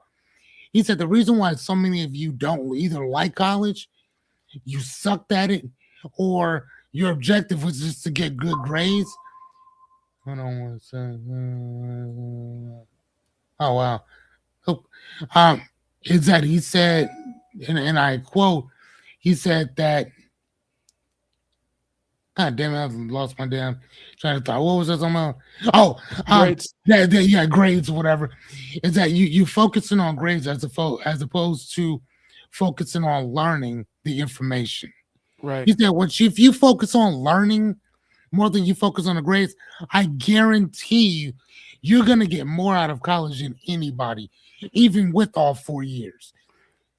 Well, Just and buckle down if you love to learn. Like me, I love learning. mhm. I love to learn. I read one fucking chapter and it's already blowing my mind with all kinds of different stuff. Right? I one chapter in anthropology. One chapter. I got like 15 more weeks to go. I can only imagine where my mind's gonna be in 15 weeks with this particular course. Right? Well, You see what I'm saying? Like, come yeah. on, man, stop playing. Well, and I want to jump back on a couple of things, right? Like Yeah, you for mentioned sure. it. Sometimes the worst thing that could ever possibly happen to you is the thing that you want the most. Yeah. You the worst thing that could possibly happen to you is you getting your way. Yeah. And some people aren't aware of it until they've run into that razor that buzz saw. They want it, and then they end up getting it. And now, wait a minute, this sucks. Yeah. And a lot of people get into that mindset where they don't understand. Okay, so now you've demanded this from the universe, and the universe delivered the thing to your doorstep. Now Right. you don't want it no more. Yeah. Uh, I become to the point where I'm almost like, and Fearless can tell you, I am almost like this serial executor, and I will try just about anything. Um, Mm. to the point where I try so many different things, I end up distracting myself from the things that I have high level of competence in because I get curious about stuff. A lot of people never develop that execution muscle. To be honest with you, that's where this podcast came from, the trial and error thing. I am big about going out there and screwing the thing up and getting the lesson from the Yeah. screw. Yeah. Mess it up as much as we possibly can. And I think what happens is a lot of people get caught up in the the learning aspect of it, the acquisition of the knowledge side of it, that they never want to execute on the knowledge side of it. And that can be dangerous too, where you just become, especially when you have a part of it where you do actually need to go out there and try and try and try and try. Some people never get to the try part. And that's a dangerous position to be in, where you have all these things that you know, but you never are too scared to try because you're trying to optimize for experiences you've never had. Mm-hmm. You're trying to make sure that this thing that you're implementing goes without a hitch, but you've never done the thing that you're trying to execute. Never. You're trying to plan around, you're basically trying to skip over being a novice and jump right to expert. You think that you're going to outread that, and a lot of times people don't. And I think maybe that's what college is about, going in and maybe failing a class here or there because you weren't equipped to do it. And I think what happens is people get too discouraged by that. I mean, yeah, especially if you're paying all that money Hmm.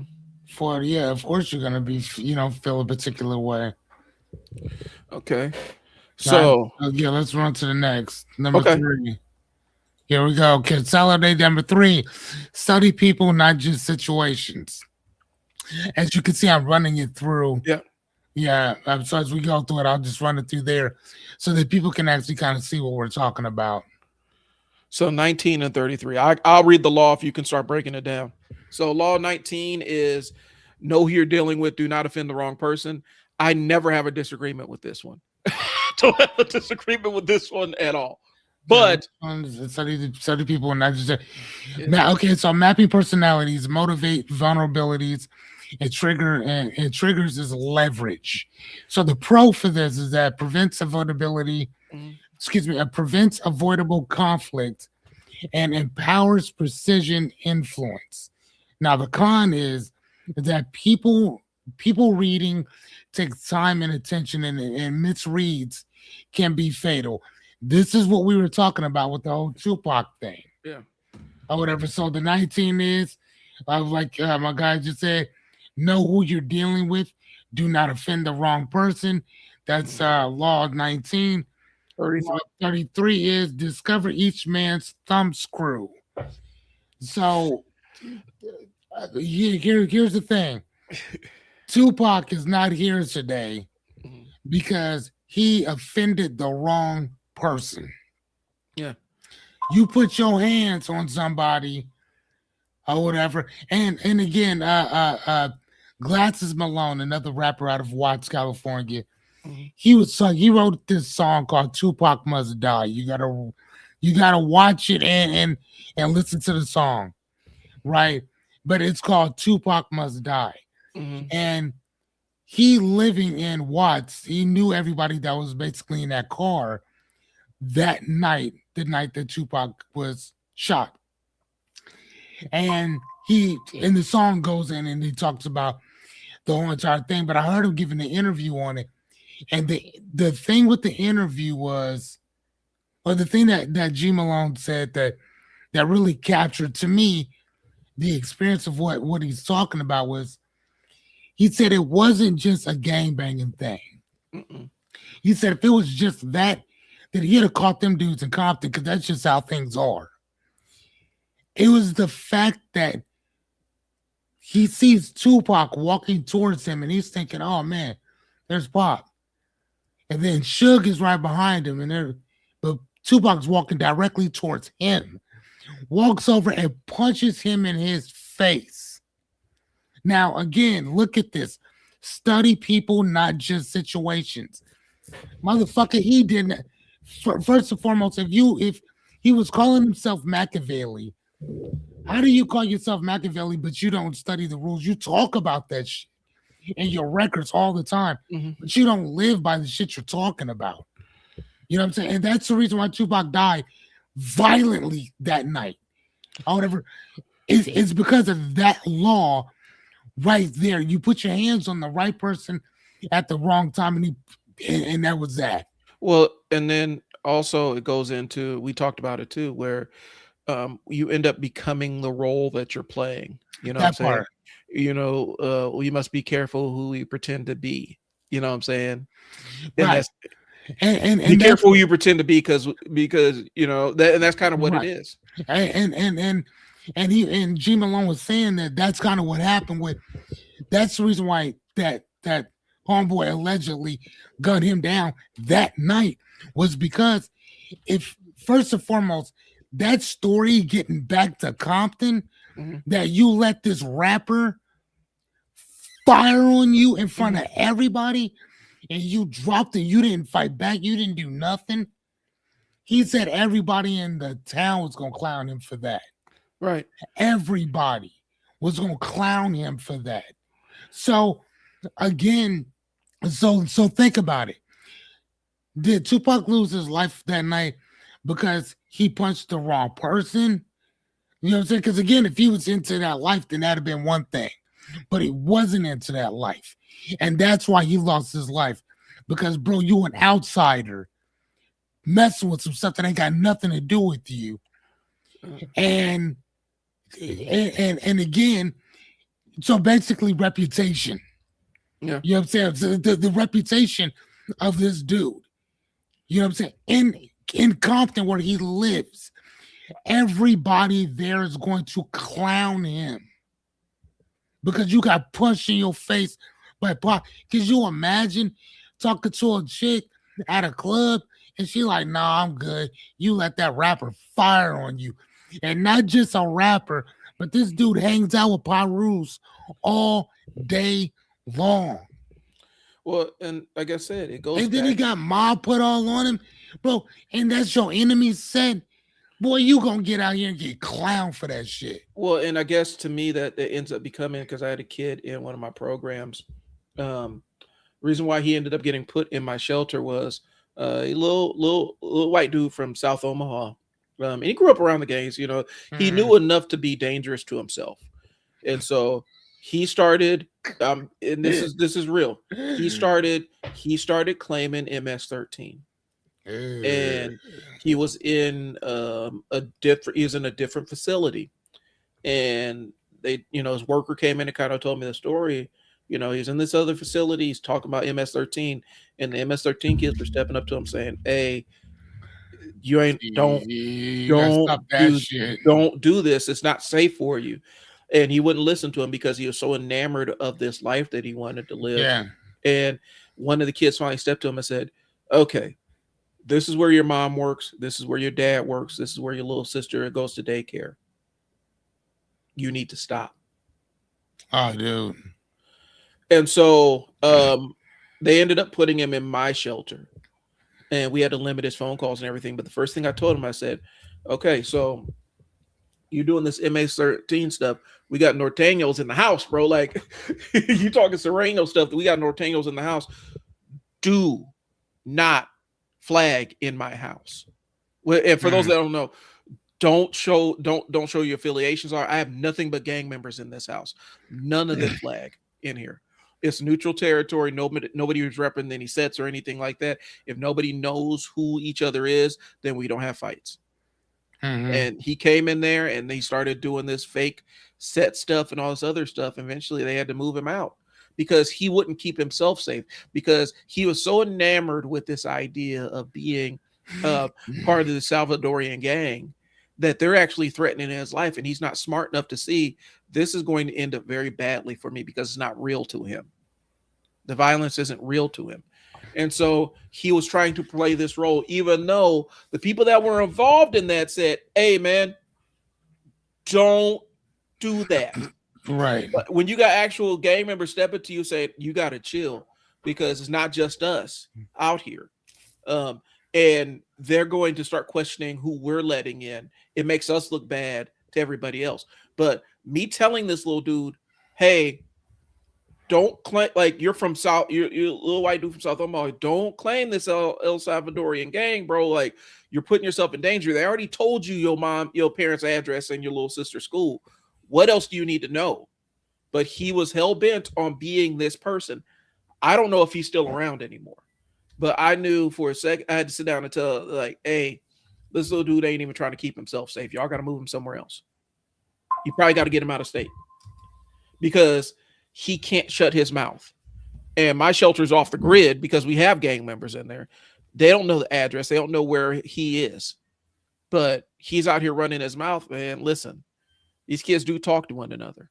And you're going to get in some issues that you really can't. So was it, we are who we pretend to be, so be careful who you pretend to be. That was kind of what happened with the entire Pac thing. Now,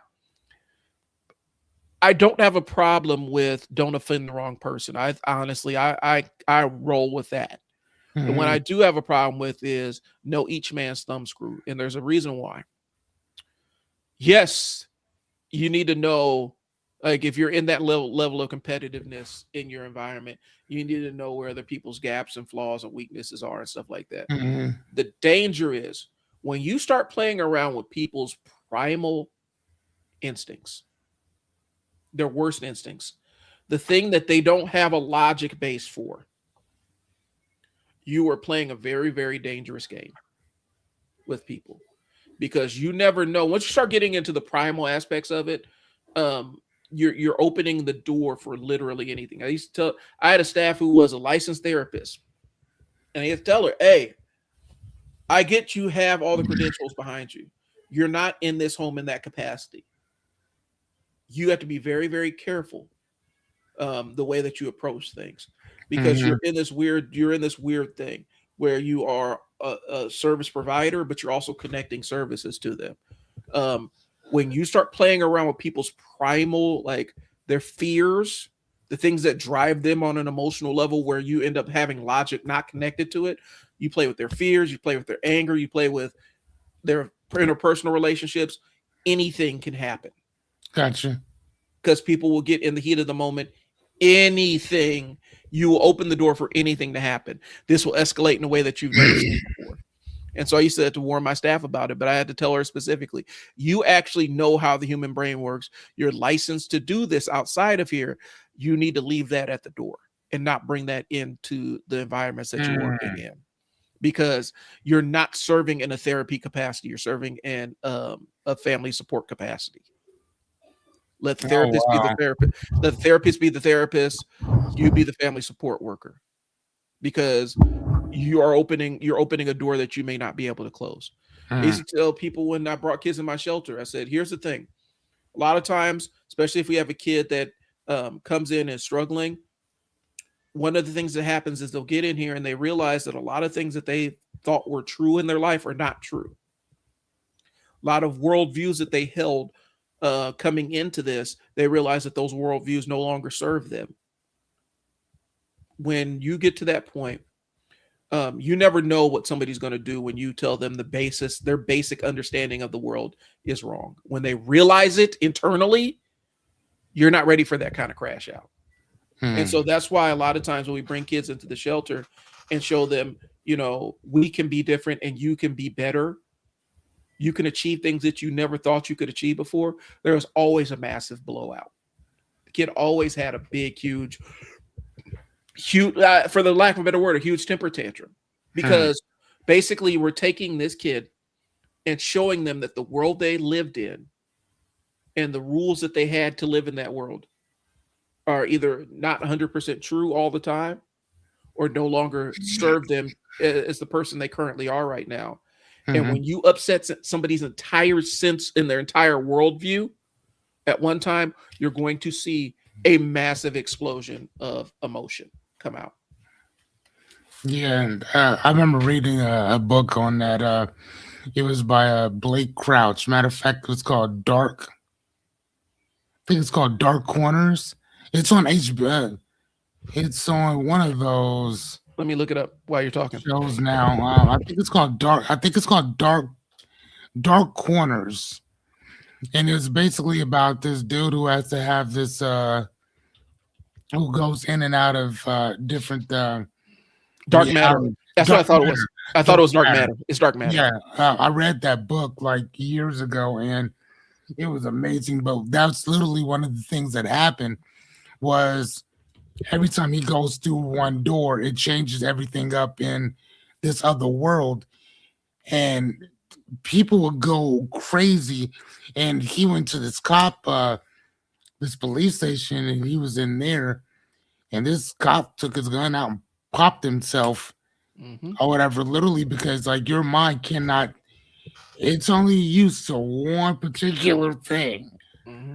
And if you overstimulate it to a point, it's going to do some. It's going to do whatever it needs to do to equal things out. Yeah. That's what happens when you get into that religious fanaticism, um, where you have somebody who grew up in a cult. Like if they grew up in a cult and they come out of that cult and realize the world isn't what their worldview doesn't align with what they were told from the time they were born. Typically, you need a therapist, a team of therapists to unpack that, because finding out that your worldview is fundamentally unsound or fundamentally wrong um, will absolutely destroy you in a weird way. And I think people don't quite understand the danger that you're opening up. That's why a lot of times when you see these debates on social media, when you start whittling down and start hammering down to the actual truth of the matter, that's when people get aggressive. That's when people get mad, because you're attacking their fundamental belief of a thing, and it doesn't change their mind. It makes them double down on the thing that the falsehood The that they've been belief that they living in. have, and even when they know, Yeah. even when they know that their claim seems stupid, Hmm. that there's no basis for it, that there's no evidence to claim any of this shit, Hmm. that it is a myth. They will still double down that it is fact because you're calling them out on it. Yep.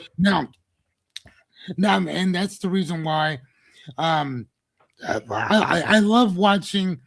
I love watching kind of like cringe TV when you watch people, um, like when you watch interviewers interview people like out in the street, Hmm. and they'll talk about like MAGA or something like that, and they'll ask them a question, or they'll ask somebody a religious question, and they'll say, "Well, how do you feel about the Bible being in schools?" Well, yeah, it should be in school, really. And so are you okay with me? Would you be okay with a teacher talking about rape and incest? Well, no. Okay. Are you okay with me talking about murdering people? No. So why are you okay with it being in school? Well, that's not the same. Well, actually, it is. Well, no, that's not what the Bible says. Well, let me go to this particular passage. And then you see so many people either double down on their bullshit Mm-hmm. or they'll just turn around, tuck tail, and walk off.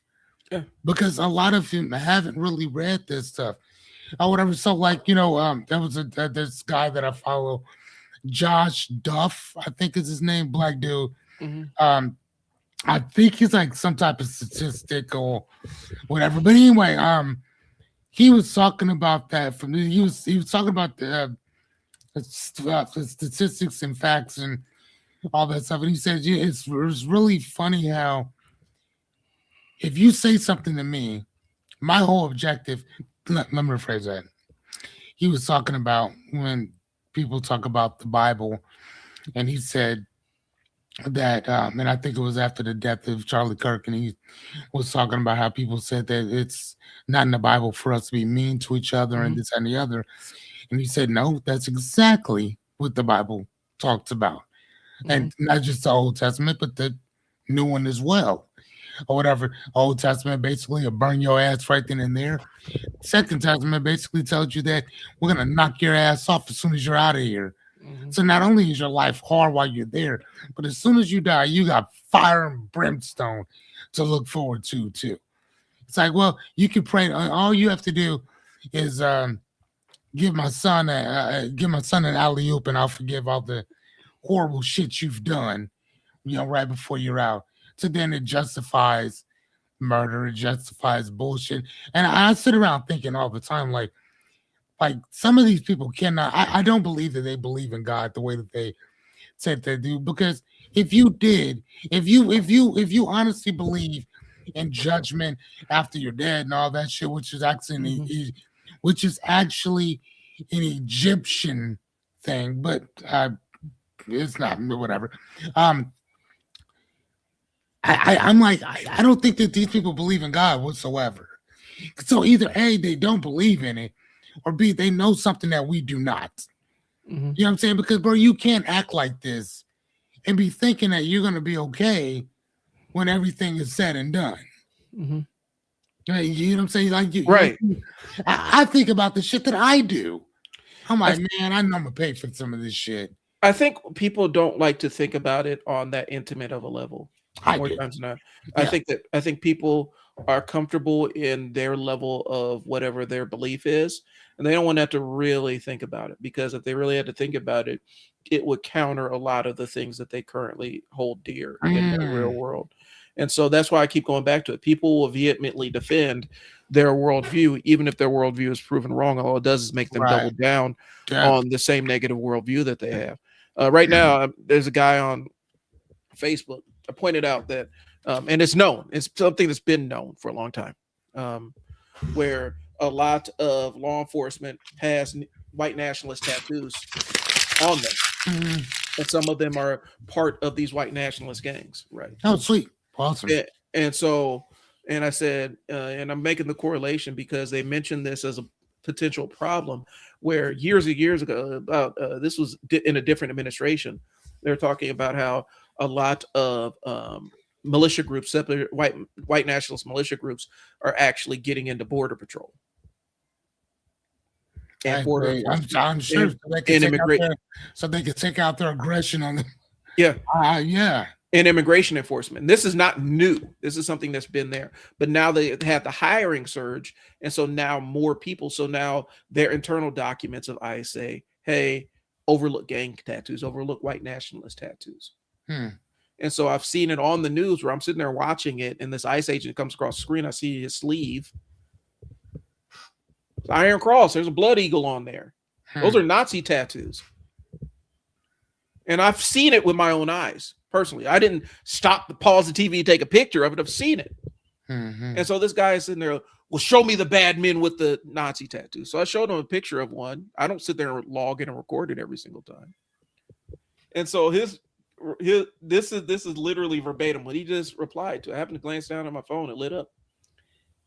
Basically said, so I mean, as long as he's a white nationalist and he doesn't bring it to work, what difference does it make? And imagine telling a black person, well, if the cop is a neo-Nazi, it doesn't matter as long as he. Are you out of your mind? As soon as he puts that badge on, all that stuff goes out the window. Yeah. Are you Hmm. insane?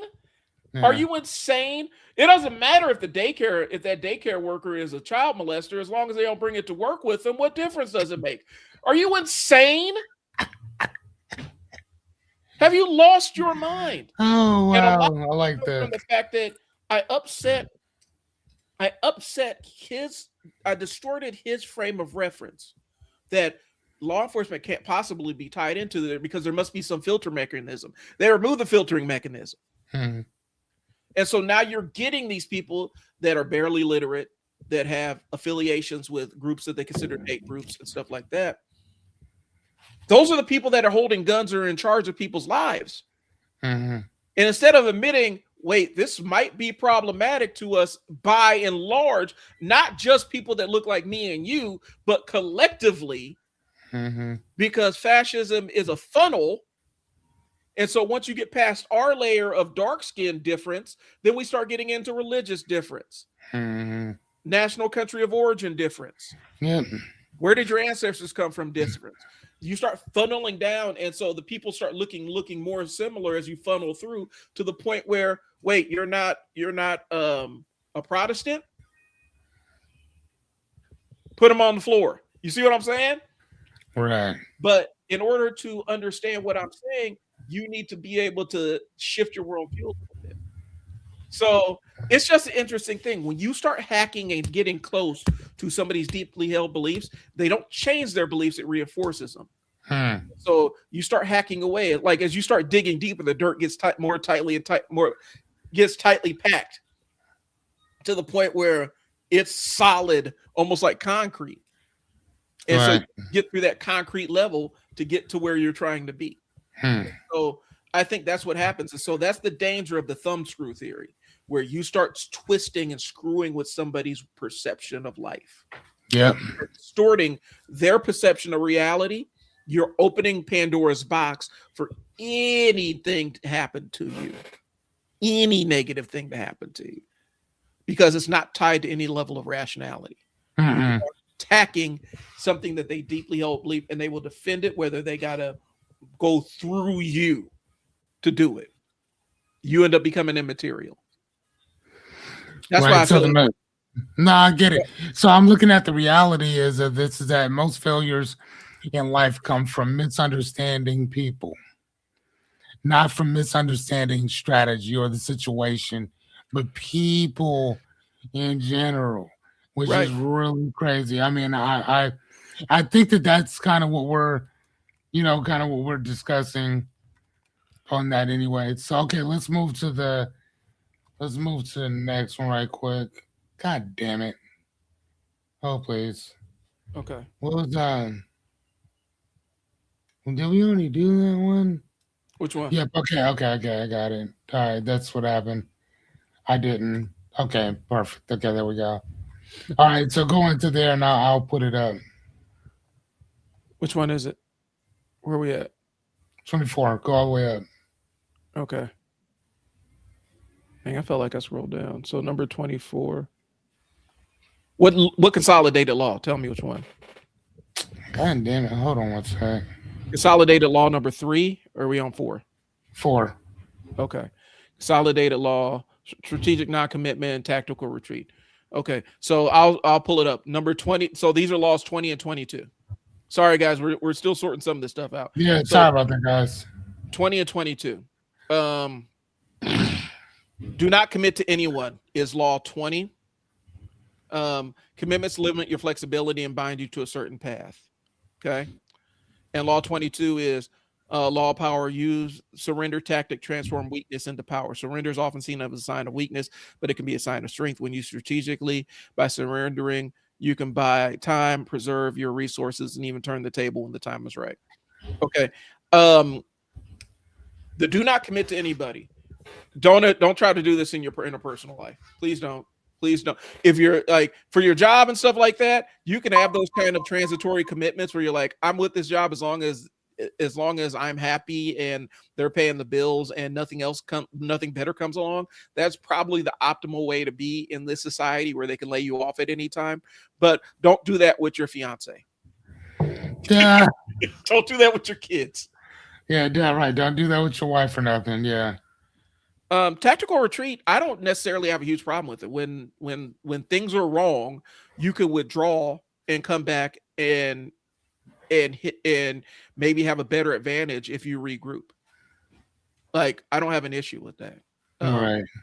One of the games I play is Overwatch, and it's a team tactical shooter. Yeah. Okay. And a lot your success is determined by how the team reacts to different situations. Sometimes going 1v5 where you're just going to charge in and try to take down 5 people is a bad idea. Sometimes if your team dies, you need to run back to spawn and wait for your team to come out so that you can have a better opportunity to be successful. So you tactically retreat. So I don't necessarily have an issue with that side of it. It's not, like I said, the whole book is not mythology. Some of these make sense, but sometimes a tactical retreat is not throwing good money after bad. Right. No. Sometimes you got to move. But the non-commitment one, I think you have to be judicious in how you approach that one. If you're in the seat of power, it makes sense because when you're in the seat of power, whatever you commit to ends up borrowing your power and authority. And sometimes you don't want that to happen. Right. And so you only want to commit to things that you have a high level of engagement with. No, it works for me. So I mean, so what does that say? Like, so the preserves options, avoids unnecessary losses. I mean, again, I can understand that, but the con is that can look weak or disloyal if overused. Right. I mean, and again, I get that too, though, dude. I mean, I don't know. Again, like I said, I mean, when you're looking at this from a personal standpoint, like I'm good or whatever like that. But I mean, for business type stuff, I mean, again, but even this is like more like war type shit. Right. You know what I'm saying? I mean, I don't really see how you would be able to use this in any type of relationship. Retreat is a tactic. Ego confuses retreat with defeat. I mean, unless you're with a person or in the vicinity of a person who has just a horrible, nihilistic, misogynistic, toxicity, you know what I'm saying, like type of character, I mean, you really don't need to be around people like this in general. Edit your circle. Sometimes, fuck yes. Like, don't walk away from this type of person. Run. The diameter of your knowledge, the circumference of your activities. Sometimes you really need to approach the people that you edit your friends list and make sure that you don't have these kind of people that force you to be this kind of person in your life in the first place. The one thing I'll tell you is real quick is that I think that if you have to be around people like I'll look at it like this, right? So there's during the year you got it's split up into 4 months, 3 months a year, right? So each season gives you a new time to spring clean or to summer clean or to winter, prepare for the winter. Man, get rid of fucking people in your life. Here's the thing. I don't want to say because here's the thing. I think that I can be toxic at times too, like dead ass. Like my personality in general is just like god damn. Sometimes, like even I'm like, damn, bro. Like, what is wrong with you? I say this to myself constantly. Like, damn, bro. Like, the fuck is wrong with you? Why are you like this? Which people ask me all the time, like, what's wrong with you? And it's not that I'm trying to be an asshole about certain stuff. It's just I just see things the way that I see them, and Most of the time, I'll call it out the way that I see it. But again, it's the way I see it. I'm not saying it's the truth. Yeah. I'm saying it's my objective truth to what I'm looking at. Well, having boundaries ain't having boundaries, because I view that as having hard boundaries. Having hard boundaries about things that are in your life or in your world, there's nothing toxic about that. And I think we fall into the rabbit hole of this is toxic and that's toxic. If I draw a hard line in the sand and say don't cross it, and then you cross that line in the sand, Right. I'll fuck with you no more. And Right. so there's nothing that doesn't make me toxic. That makes me vehement about defending my personal space and depending what I am comfortable with. And so I think Right. I think toxicity comes over where you try to make your boundaries somebody else's boundaries. That part. Okay. And, And that makes sense. so I get it, Fearless. Like I'm very like I joke, but you know, my ADHD sometimes, my way my brain is, I could be a sociopath. Like I in terms of human interaction. Like if I decide that I don't mess with you anymore, you cease to exist in my brain. And I'll never look up, you know, I won't ever think about you again. And my wife even said sometimes it can kind of be scary when somebody really, because I got a big heart and I help people out. I don't go in with expectation of receiving anything when I help people. You've seen this to the detriment. It can be a detriment to me where I go in and try to help without expectation of anything. And so when you operate like that, I give people a lot of latitude. When you've stepped over and transgressed in a way where I'm like, oh, I'm not fucking with you no more, you cease to be a human being from my standpoint. And only a few people in my world have actually experienced that. And only maybe one or two of them has ever gotten back in to where I'm like, all right, I'll give you another shot. So I don't think having hard boundaries is a bad thing. I think what happens is in this pop culture society, we are utilizing a lot of therapeutic language in normal parlance. And I don't think that's necessarily a great thing. I think just because we don't get along with somebody, they're a narcissist. Right. Just because somebody says a hard no and that hard no made you feel uncomfortable, they're toxic. Nah. Toxic is a presence. Toxic means that they contaminate all aspects of your life and poison things that you otherwise have that are otherwise good. Toxic doesn't mean fuck no, man. Come on, man. That's not toxic. That's just fearless having a strong boundary against this stuff. And so you know, that's kind of how I view it, man. So for me, I think the non-committal thing, like I said, I think it does benefit you sometimes, but it's very specific times. We invest in the things we care about, right? Yeah. And if you don't invest in a thing, sometimes that thing will never come to fruition. If you never fully commit to a thing, like if you never fully commit to a relationship and take the risk of being hurt in the relationship, you're never going to reap the benefits of a good relationship. Correct. And a lot of people are operating in this transitional mind frame that social media has kind of programmed us with this "what have you done for me lately" kind of thing, where you're not looking at the long-term slope of a relationship. You're looking at what have they done for me lately, and then you're comparing it against what they used to do, as opposed to maybe something in their life has changed. And so maybe I'm at this point in the relationship, but if I stick around, we're going to be up here and we're going to stay up here for a long, long time. And so I don't know. I think the non-committal thing isn't necessarily a good or bad thing. I just think it's you being judicious in the way you apply it. Now, the strategic retreat, is that the other one? Yeah, strategic retreat. Surrender tactic, transform weakness into power. I don't see a lot of counters to that. Yeah. Sometimes you do. Sometimes you need to withdraw and marshal your forces and not consider a retreat. Just consider a pause in forward momentum. Yeah, for sure. Yeah, just like my book of the month subscription or whatever, they'll let you pause it. Yeah. You know what I'm saying? Like you don't have to be done with it. Just you don't gotta get rid of it. Just pause this for a little bit. Yeah. relax. Yeah, go ahead and relax. I think like that. Again, with me doing school, I'm not gonna be able to read as much, so I'll keep it. Hmm. But instead of me buying 5 books a month, I'll probably just grab one. Right. If beating your head up against the wall hurts, stop and figure out a way that you don't have to beat your head up against the wall. Yeah, for sure.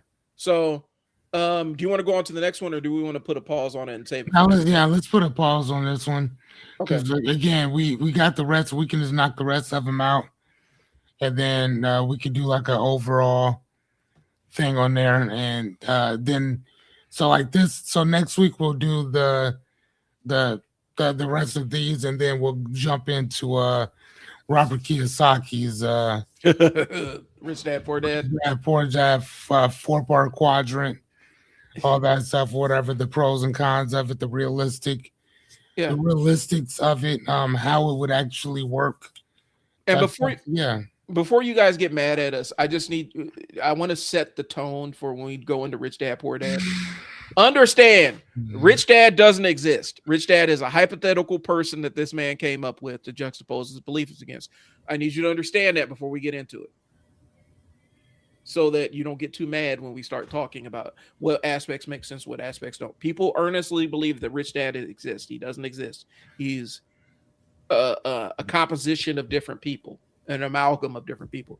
There's nothing wrong with that, but there is a lot of mythology that comes along with that side of it. So that's what we got, guys. I do appreciate you. Thanks for tuning in. Keep You're going to start seeing the clips now. I've been editing like a madman in my off hour, so you're going to start seeing episodes that aren't full live streams pop up on the platforms. And now we're about to start really getting into this thing. The audience is going to blow up, y'all. So stay tuned for what we got coming up in the future. I like these conversations, Fearless. I like us taking the mythology of 48 Laws of Power and Rich Dad Poor Dad. Let's find more. Dude, come on, man. This is me. I Think and Grow Rich. That's another one too. That we coming for your goddamn head too, sir. Yeah. Or whatever. So of course. But at the same time, though, I mean, again, it's those nuances of it. But again, I think that we can still learn, for good, bad, and indifferent. We can still learn from it. Right. So I appreciate y'all's time. Thanks for tuning in. I'm Brian. I'm Fearless. Talk to y'all later. Peace.